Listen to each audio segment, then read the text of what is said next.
Professor Itse Sagay, Northern Position on Power Rotation, an insult to the South. Greetings to you all. Hope we're all doing great in our respective locations. To all my amazing subscribers, a reminder, just because the past did not turn out like you wanted it to, does not mean your future can't be better than you ever imagined. But please kindly give this video a thumbs up and please subscribe to my channel. Thank you.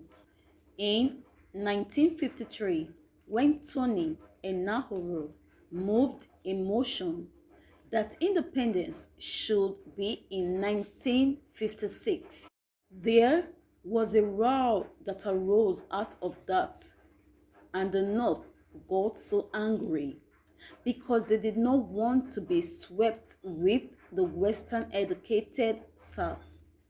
They felt that the Southerners would provide the civil servants and be in powerful positions in the Northern region. They did not want that. They wanted their people to be educated enough to be able to hold on to top places. They refused, and the motion was defeated. Arising out of that, they went so extreme in their anxiety about Southern demand for independence that they produced an 8-point release in which they said, no, let us have a confederation, that they did not even wanted federalism. There should be no central government. There should be a confederation of independent states. There would be no capital. Each region would have its own capital. We would have central airways, central post office, and a few central things, but no central government. That was in 1953. So you can see they are now the advocates of a suffocating unitary system that is really killing initiatives, killing the tendency of competition, which would now result in everybody doing his best and leapfrogging in development achievements. But all that changed. It is incredible for those of us who live through this period. It is baffling. Nobody is talking about going back to regions. We should update it with the creation of states. The states will be there. We cannot go back to regions. Instead of talking of regions, we talk of states and give them the powers of regions. Bring down 1963 Constitution to the states. You will be shocked about the peace that will be returned in this country. At this stage, senators will be part-time.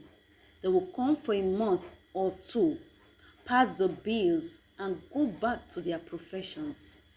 They will be paid sitting allowance for the period they were there.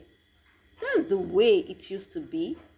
We have to do this for this country to finally find peace and move to progress. One particular reason for this is just the comfort of apparently enjoying the resources which you did not work for, and fearing that if a strict system of federal system is introduced, you have to work harder for what you get. This is the mentality. However, what they don't seem to take into consideration is that oil is the main resources of the South. Remove oil, we are almost at the same level. And it is also a vanishing asset. If you look at the North, the cattle they have are renewable commodity that will never come to an end. If they agree to ranch and forget about Southern resources, from the cows alone, they will be able to produce milk, cheese, and frozen beef for sale, even outside the country. They can produce leather and corned beef.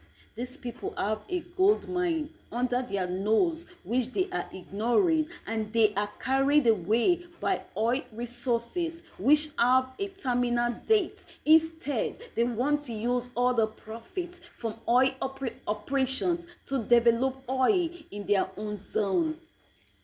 But by the time the oil will be discovered, everybody will be drinking his own oil because nobody will want oil again. They are making a mistake. They should develop what they have, as there is great future in it. On security, I cannot understand this, because if you name and prosecute these people who have plunged this country into so much crisis, uncertainty, and fear, it is the government that would be the greatest beneficiary, because their reputation as a government would be restored. As an APC member, my worry is that security has become such a huge problem in this country that by the time this government ends without it being resolved, nobody will remember all the infrastructure, social development, and all the great things this government has done. It is in the interest of this government to deal with those behind this insecurity, reveal the names of the people, prosecute them, and pursue vigorously those who are still engaged in banditry and Boko Haram activities. I don't understand these reluctances. PDP, they say, is accusing this government of supporting terrorism since it has refused to prosecute these Boko Haram sponsors. Definitely, it is to the disadvantage of government to keep quiet over such a critical issue. We need to use them being charged or brought to court and being dealt with as an exemplary measure and punishment to deter anybody who thinks it can wreck this country the way these people had. Nigeria is so unsafe now, and people are leaving the country in droves. It does not make sense keeping quiet about these people. The government should have no interest in protecting these people, because doing so is against government's interest, against its reputation, and against the future of the party of the government. You are a fan of President Buhari. People accuse him of mismanaging the diversity of Nigeria, and this, they say, gave rise to agitations across the country. What advice do you give him in this direction? Is it in terms of appointment? Generally, there are certain things that you say that would be overlooked. But when another person from another part of the country says the same, it would be tackled by the presidency. Bishop Coker made a statement and the presidency came heavily on him. But Sheikh Gumi has been making similar or even more grievous statements, but the same presidency looks the other way. Does it not suggest that you have a senior Nigerian and a junior Nigerian? What I see is the reluctance of this government to promote pluralism, restructuring to federalism. If you look at all these agitations, basically what they complain about is that the areas they represent do not have enough autonomy. I hope IPOB, with its very belligerent portfolio, would accept that if the states of the Southeast and all the other states are given sufficient autonomy or control over their resources and more power in control over their people, leaving the federal government to a more linked role, maybe they may decide that their own position is untenable.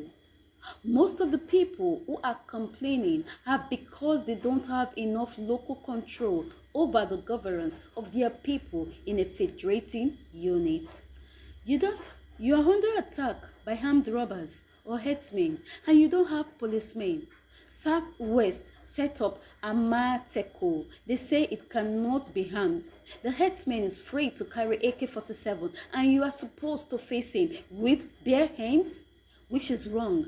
Every state needs to have its own police that would be fully armed to control these people. Look at the local government. Local government is a state affair. The state decides to create local government where it wants. The number and locations are determined by the states. The states pay the cost of running local governments. What we have now is that the federal government, through the constitution, has created local governments. Local governments are creatures of the states.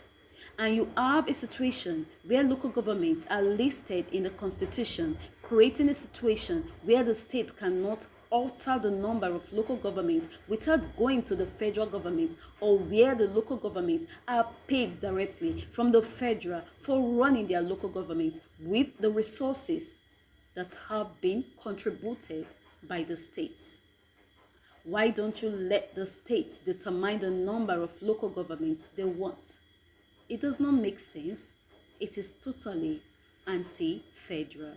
But please kindly give this video a thumbs up and please subscribe to my channel. Thank you. For once, you are attempting to notice the facts on ground. Thanks for that. Who bailed the cats in this regard? Is it the unitary system of presidents and the Senate who are looting the country dry, that would enact such laws that would deprive them from their looting?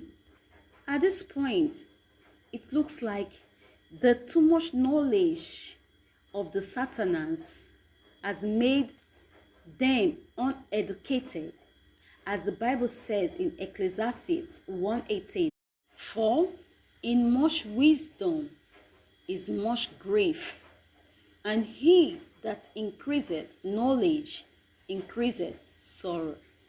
But please kindly give this video a thumbs up and please click on the notification button for more authentic news. Thanks for watching. Bye bye.